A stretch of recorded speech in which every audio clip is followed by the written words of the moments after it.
I'm a stranger, a willing and... Hello, it's your dividend friend. How are you doing today? Today we're going to talk about loans. You hear me saying do not take out a loan. There's a better way to do it. By that I mean when it comes to a loan, most cases 4, 5, 6 years when it comes to a car loan, or 30 years when it comes to a mortgage, you have a predetermined payment. You're going to make that payment every single month. The clients I'm helping, I'm learning, I'm seeing that these people have great credit. They're doing good with the credit that they have, but they're juggling multiple loans. There's a PayPal loan, there's a gas loan, there's a vehicle loan, there's a just credit card debt in general. They're making their payments on time, but they have all of these payments they have to make. And I'm like, when you think about a loan, some are at 12%, credit card may be at 25%. You may have a credit union loan at maybe 6%. When it comes down to it, you're putting all your effort into juggling all these loans. You're going to get tired, you guys. And like me, I was just sick and tired of being sick and tired. So when I'm proposing, when you have an amortization schedule, think about it. Let's say a 5-year car payment. Let's say if your car payment is $450 a month. In the first 2 years of that 5-year loan, what they're going to do is they're going to apply most of all that to interest. That is how the bank makes their money. Very little bit of that is going to go to the principal. Now, once you get in about year 3, you're pretty much rolling paying principal payments. But you're giving them 2 years worth of, let's say if your payment was $450, you're giving them about $95 in interest. You could apply that towards your principal and been done with it. That is why I'm like, don't do loans. There's a better way to do it. Let's look at the line of credit. With the line of credit, it's open-ended, which means you can take and borrow and you pay back. But as you're getting that line of credit down, let's say you took out maybe $50,000 line of credit and you decide you're going to buy a vehicle. Let's say the vehicle was for $45,000. Well, now we know that you have a vehicle, it's $45,000. You paid for that vehicle, free and clear, you owe no payments on it. So you've moved away from the amortization schedule. But now you have to focus your energy towards the line of credit. Most people say, well, you're getting back into debt. It's a different way. With the line of credit, every single month that you're making a payment towards the line of credit, your payment is going down. And at the same time, you have to satisfy your line of credit payment that's due. Let's say there was a 10% of that interest rate, you have to pay that. But anything extra is going to go directly towards your principal.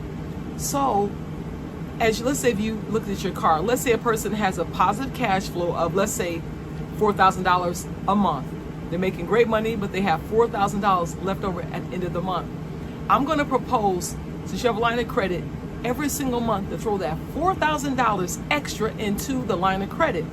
As you're doing that, you can easily see if you take 10 times 4, within 4 months, you've paid off $40,000 worth of debt. With that particular car, because it was about $45,000, within 11 months, you are totally debt-free. You don't have any payments at all. You're done. So what you've done is that you've utilized your line of credit in a smart way. And don't forget, with the line of credit, it's open-ended. You can take from that, borrow from that, and pay it back. And every single time as you're bringing down your line of credit balance, guess what? Your payments are coming down. With the loan, I don't care if you only owe $10,000 on that loan. They're going to keep those payments the same.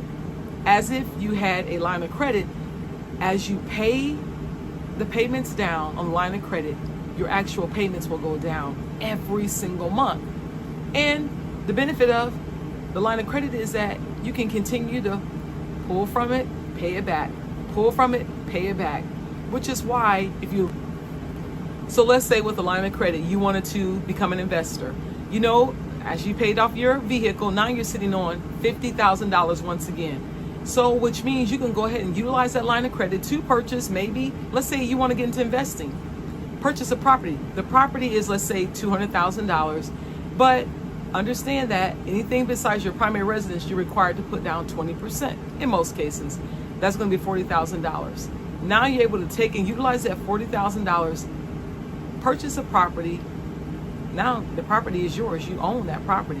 Your goal now is to pay off that mortgage as soon as you can, as quick as possible. Now that you've taken $40,000 out of your line of credit, you want to continuously make your payments to pay the line of credit down.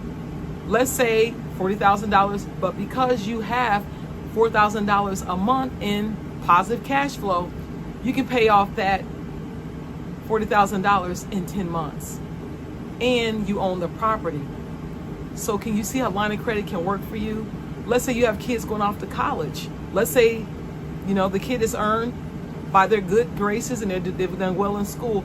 They've earned academic scholarships. A lot of times, some scholarships only pay for a portion. They don't pay the whole thing. But they've given what, $50,000 towards their scholarship. That's where you come in at, mom and dad. Let's say if the difference was maybe they have $50,000 paid for, but you owe $20,000. Instead of them having to take out a loan, guess what? You become their bank. You give that child the $20,000 and you work on paying off that $20,000. You can have that paid off with that $4,000 cash flow in 5 months. That child is free and clear of debt. So not only, let's go back to number one. We paid off a car in 11 months, a $45,000 car, by utilizing a line of credit. As we paid off that line of credit, remember, a line of credit, unlike a loan, as you pay it down, your payments decrease every single month that you pay down the line of credit. And also, you can use a line of credit as you need it. Pick and pull, pick and pull. Pay back, pull some more. Pay back, pull some more. Then, number two scenario, we bought ourselves an investment property. Once again, you utilize that $50,000 line of credit. You've used that to pay the 20% down required on a $200,000 investment property. Now you own a property as well. Number three scenario, your child is going off to college. They've done well. Maybe they've got $50,000 of that paid for. They need $20,000 to send them over. Their education is paid for. So that's where you come in at.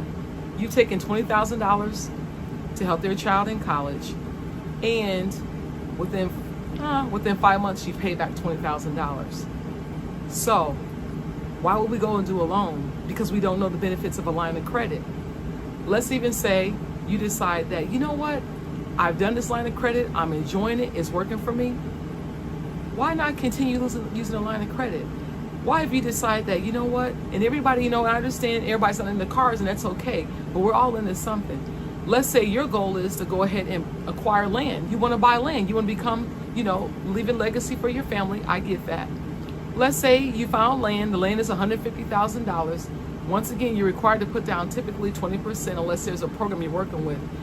That's $30,000 you're going to need to put down towards that land. Where you're sitting on a $50,000 line of credit, and whenever you do a line of credit, as you pay it down every single month, your payments go down every single month. You can pull from that.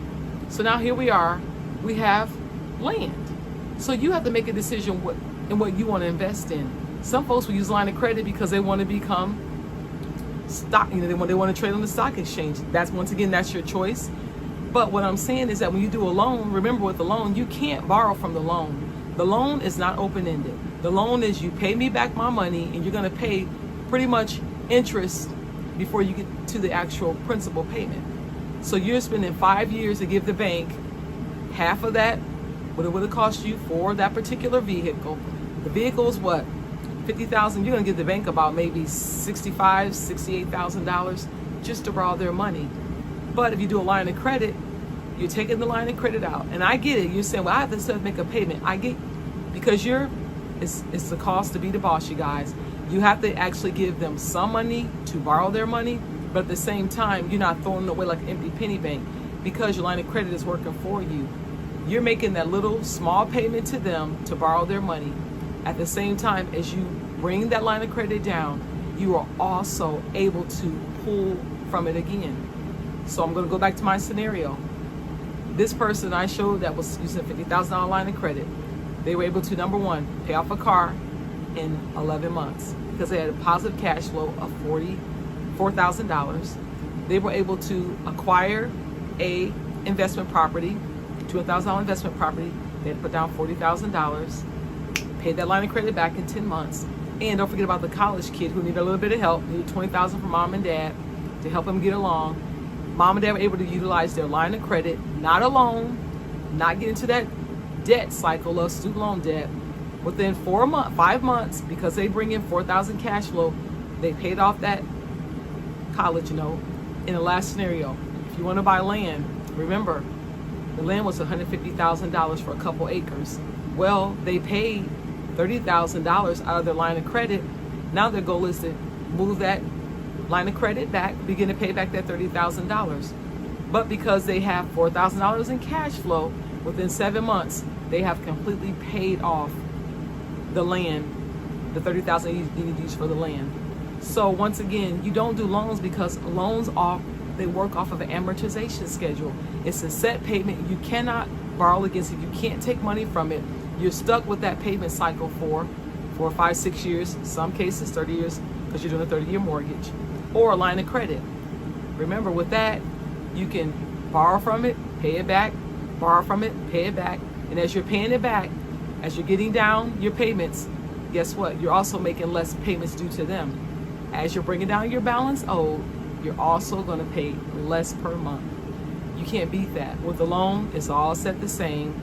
At the end of the day, only person that's really made the money is the banker. He's happy because you've come to him and said, oh, can I borrow money from you? Sure, you can borrow money. Borrow all the money you want. You got great credit, but you've actually given him more to borrow his money. If you you decide to do a line of credit, go to your credit unions. They offer the best rates because they work for the people. Banks offer them too, but it's a little different because credit union is working for you, not investors, not their partners, not their shareholders. Credit unions are working for you. So I'm just making you my suggestion. You make the choice.